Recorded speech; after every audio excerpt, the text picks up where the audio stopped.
नमस्कार दोस्तों, मैं आचार्य रविंद्र अध्यात्म अवेयरनेस पर आपका स्वागत करता हूँ। दक्षिण मुखी के इस सीरीज में हम लेंगे कि आज कौन सा ऐसा दोष दक्षिण मुखी मकान में उत्पन्न हो जाता है जिसके चलते व्यक्ति कर्ज में डूब जाता है, अर्थात अच्छा खासा चलता हुआ उसका व्यापार, बिजनेस या नौकरी अचानक जो है कर्ज के घेरे में आ जाता है।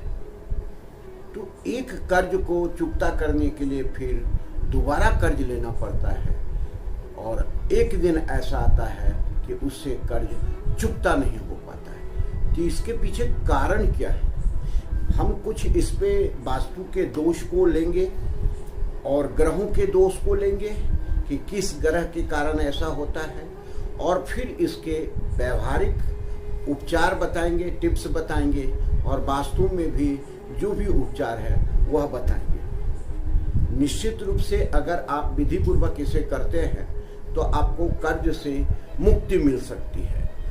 कर्ज अर्थात कोई ऐसा ग्रह जो अपने जीवन में आता है जिसके चलते हमको कर्ज लेना पड़ता है। यह ग्रह है मंगल ग्रह। मंगल ग्रह दक्षिण दिशा का कारक है, अग्नि तत्व का कारक है, और जो दक्षिण दिशा है वह 135 डिग्री से लेकर के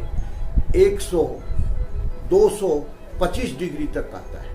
तो यह दक्षिण दिशा के बारे में अब हम आज विश्लेषण कर जा रहे हैं। जब मंगल वैध हो जाए, मंगल दूषित हो जाए, तो दक्षिण मुखी मकान या अन्य दिशा के मकान भी कर्ज देता है। व्यक्ति कर्ज में चला जाता है, कर्ज उसके ऊपर अधिक से अधिक होता चला जाता है। यह है मंगल ग्रह जब दूषित हो जाए, मंगल नीच में हो जाए या मंगल छठे भाव में आकर के बैठ जाए तो ऐसा होता है। जबकि ज्योतिष के अध्ययन के आधार से यह कहा जाता है कि छठे घर का मंगल रोग हंता या शत्रु हंता होता है। लेकिन यह होता है, लेकिन ऐसी स्थिति भी उत्पन्न कर देती है कि आपके मन स्थिति ऐसा बना देता है कि चलो यार ये थोड़ा सा कर्ज लेकर के हम इस कार्य को कर लेते हैं। अर्थात उसकी मन की जो ऊर्जा है, एनर्जी है, वह इतना प्रबल हो जाता है कि व्यक्ति कर्ज लेने के लिए बाध्य हो जाता है। इतना ही नहीं, वह एक कर्ज को चुकता करने के लिए दूसरा कर्ज भी ले लेता है। अब हम इसको वास्तु से देखते हैं। वास्तु में जब अग्नि कोण दूषित हो जाता है तो ये स्थिति उत्पन्न होती है। अग्नि कोण अर्थात अग्नि का तत्व जहां सबसे ज्यादा प्रचंड स्थिति में होता है, यही कोण जो है सो कर्ज में भी डुबोता है। जब अग्नि कोण दूषित हो जाए अर्थात अग्नि दूषित हो जाए, अग्नि दूषित जब भी होता है तो जल से स्थिति होता है। जल की स्थिति अर्थात अगर वहाँ हम कलर ही जल का कर दें तो भी दूषित हो जाता है, या अंडरग्राउंड टैंक अर्थात जल की स्थापना वहाँ कर दें तो भी दूषित हो जाता है, बोरिंग इत्यादि बना दें तो भी दूषित होता है। जल के जो निरंतर संपर्क में रहने वाला टॉयलेट है, वह डिस्पोजल की स्थिति भी अगर वहाँ आ जाता है तो उसके चलते भी कर्ज की स्थिति उत्पन्न हो जाती है। इसके ठीक विपरीत देखें कि अगर जल के स्थान में भी अग्नि चला जाए, अर्थात ईशान कोण में आपका किचन आ जाए या उत्तर दिशा में किचन आ जाए या वहाँ का कलर ऐसा हो जाए तो भी आदमी को कर्ज में डुबोता है। अब इसका कारण समझिए कि शुक्र ग्रह से जोड़ते हैं, क्योंकि अग्नि कोण का जो ग्रह है वह है शुक्र। शुक्र मतलब विलासिता का देवता, विलासिता का ग्रह है। अर्थात शुक्र की दशा या अंतरदशा जब महादशा इत्यादि चलता है तो लोगों की मन स्थिति ऐसी हो जाती है कि लोग कहता है चलो यार गाड़ी ले लेते हैं, घर ले लेते हैं, बंगला ले लेते हैं, या उसकी स्थिति ये होती है कि जिस अच्छे घर में पूर्ण वास्तु से रह रहा था तो उस घर का एक्सटेंशन कर लेता है, या विलासिता संबंधी अर्थात बहुत बड़ा घर लेने के चक्कर में गलत घर उसके जीवन में आ जाता है। जब गलत घर आ जाता है अर्थात जो अग्निकोण दूषित घर है उसमें जब प्रवेश कर जाता है तो बहुत ऊंचाई पर रहते हुए भी वह धीरे धीरे कर्ज में चला जाता है। एक नहीं कई ऐसे केस हमारे जीवन में आया है वास्तु कंसल्टेंसी में कि व्यक्ति बहुत अच्छे ढंग से खरबों खरबपति था, लेकिन वह जब शुक्र की दशा या अंतरदशा या महादशा आया तो फिर क्या हो गया, व्यक्ति विलासिता संबंधी जीवन जीने लगा, लग्जरियस गाड़ी बंगला ये सब लेने लगा। ऐसी स्थिति में जो घर उसके लिए फलदायक है था, जो उस लेवल पर उसको लेकर के आया था, लेकिन वह घर बदल लिया या अर्थात तो शुक्र दूषित हो गया, तो ऐसी स्थिति में उसके ऊपर जो है कई प्रकार के कर्ज आने लगे। क्योंकि विलासिता संबंधी जब जीवन आदमी शुरू करता है तो वह विलासिता संबंधी फिर कर्ज को नहीं देखता है, वह कर्ज लेकर के गाड़ी भी ले लेता है, बंगला भी ले लेता है, अगर छोटी गाड़ी है तो बड़ी गाड़ी ले लेता है, छोटा घर है तो बड़ा घर ले लेता है। तो ऐसे स्थिति में वह कर्ज के भंवर में डूब जाता है और एक दिन उसका चलता फिरता व्यापार व्यवसाय या अच्छी नौकरी लेते हुए रहते हुए भी वह कर्ज में आ जाता है। अब दूसरी दृष्टि से देखिए कि ये सारा चीज निर्भर करता है मन की स्थिति थी। मन का कारक चंद्र है, चंद्र की स्थिति भी जब दयनीय होती है या दूषित हो जाती है या राहु के चक्कर में आ जाता है, केतु के प्रभाव में आ जाता है, तो ये स्थिति उत्पन्न होती है। जिसका चंद्र दूषित हो जाता है सबसे पहले उनकी मन की स्थिरता खत्म हो जाती है, अर्थात मन की स्थिरता जब खत्म हो जाती है तो प्रभाव दिखने लगता है कि ऊंची ऊंची उड़ान व्यक्ति देने लगता है, मन में सोचता है कि हम ये कर लेंगे वो कर लेंगे, ऐसा होगा वैसा होगा, केवल खाली पुलाव पकाने लगता है, धरातल की कोई बात उसकी जिंदगी में नहीं रह जाती है। इसका और दूसरा कारण है कि उसके घर में जिस घर में रह रहा है अगर उसमें सीलन आ रहा है इसका मतलब चंद्र खराब हो रहा है।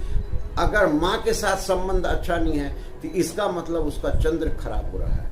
अगर लोगों के साथ रिलेशन नहीं अच्छा है तो इसका मतलब चंद्र खराब हो रहा है। उदासीन रहने लगा या मन बहुत तेजी से उसका भाग रहा है, दौड़ लगा रहा है, तो इसका मतलब चंद्र खराब है। ऐसे स्थिति में व्यक्ति अपना घर मकान सब चीज गिरवी रख करके किसी नए नए व्यापार में चला जाता है और वह फिर कर्ज के चक्कर में आ जाता है। एक कर्ज समाप्त करने के लिए दूसरा नया कर्ज लेता है और फिर वह कर्ज के इस भंवर में फंस जाता है कि वह निकल नहीं पाता है।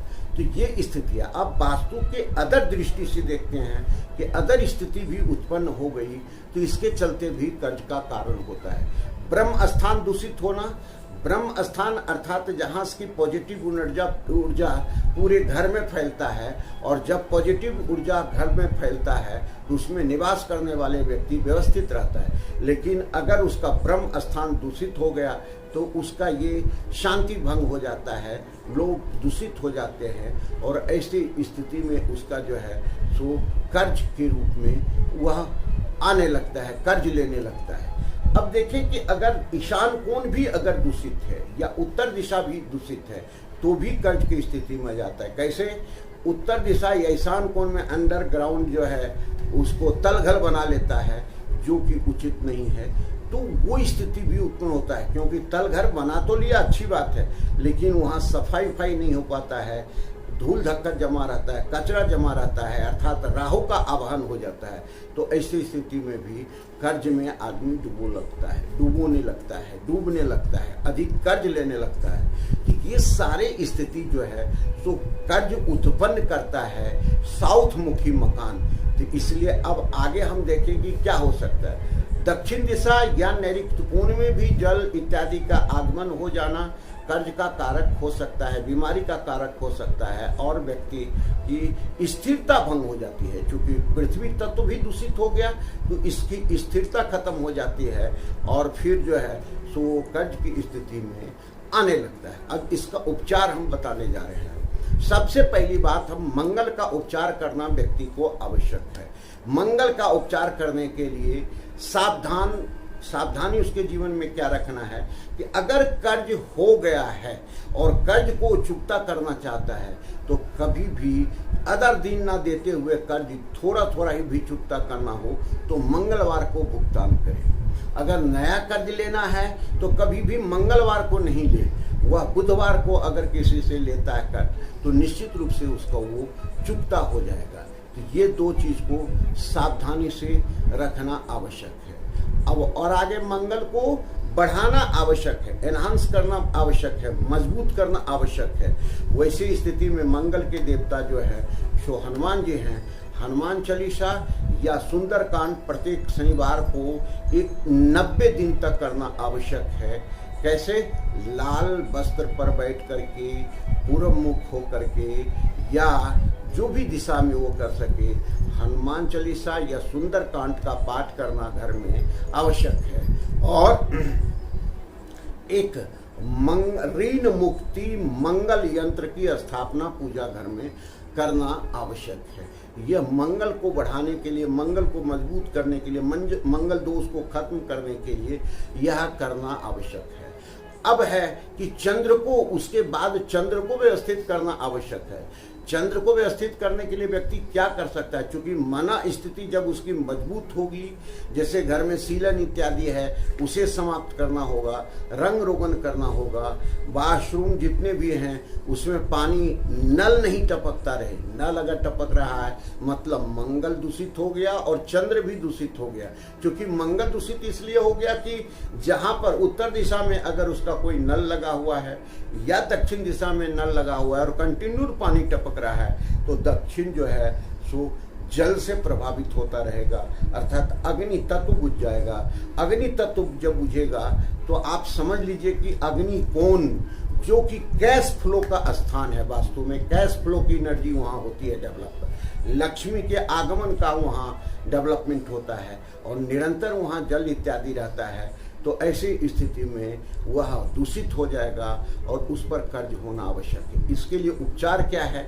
वहाँ पे कभी भी जल का किसी प्रकार का कोई रंग रोगन या जल बोरिंग इत्यादि ना होना आवश्यक है।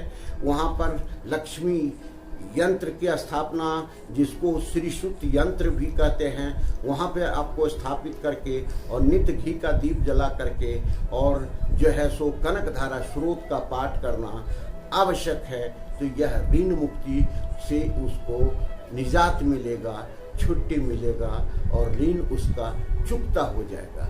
अब आगे क्या करना है?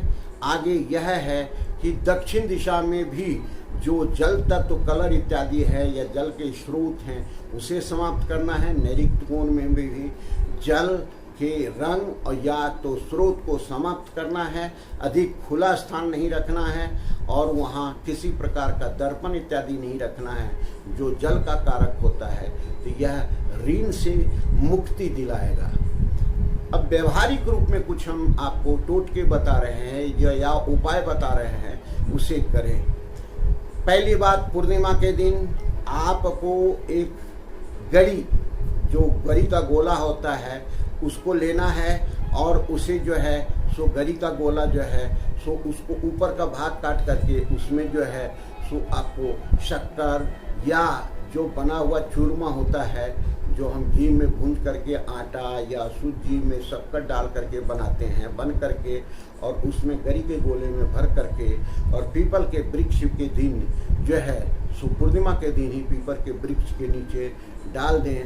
पूर्णिमा या अमावस्या को भी कर सकते हैं, वहाँ पर डाल दें। थोड़ा सा भाग ऊपर रहने दें और बाकी भाग मिट्टी में डाल दें ताकि वो लुढ़क करके गिरे नहीं। जितना चींटी वहाँ खाएगा उस भाग को आपको ऋण से मुक्त करेगा। यह एक बहुत ज़बरदस्त उपाय है जिसे आप करते हैं तो आपको ऋण से मुक्ति अवश्य मिलेगी, ऋण मुक्त आप हो जाएंगे। अब फिर आगे क्या करना है कि आप ये समझिए कि आपको एक जो है सो दक्षिण दिशा के क्षेत्र में एक 7 घोड़े का जो दौड़ता हुआ आपको चित्र है वहाँ गोल्डन फ्रेम में लगाना आवश्यक है। इससे आपको ऋण से मुक्ति मिलेगी। ब्रह्म स्थान को साफ सुथरा व्यवस्थित रखना है। 2 घंटा तुलसी का वहाँ जो है पौधा को रखें। निश्चित रूप से आपको ऋण की मुक्ति मिलेगी। और सबसे ज़बरदस्त है, प्रत्येक बार पंचमुखी हनुमान मंगलवार के दर्शन करना है और मंगल जो मुक्ति है, ऋण मुक्ति है, पाठ वहाँ करना है और बजरंग बाण का 108 बार पाठ करना है। अवश्य रूप श्रद्धा और विश्वास के साथ करेंगे तो आपको अवश्य ऋण से मुक्ति मिलेगी। दक्षिण मुखी मकान में अगर ये दोष उत्पन्न होते हैं जिससे कर्ज उत्पन्न होता है, कर्ज में हम डूब जाते हैं, तो जिसका ये व्यवहारिक उपचार हमने बताया, अगर आप ये करते हैं तो आप निश्चित रूप से जो है ऋण से मुक्त हो जाएंगे। नमस्कार दोस्तों, फिर अगले वीडियो में हम मिलते हैं। क्या दक्षिण मुखी मकान आपको जीवन में दोष मुक्त कर सकता है और इसके लिए क्या क्या उपचार है दोष मुक्त के लिए, ये चीज़ हम बताएंगे। धन्यवाद।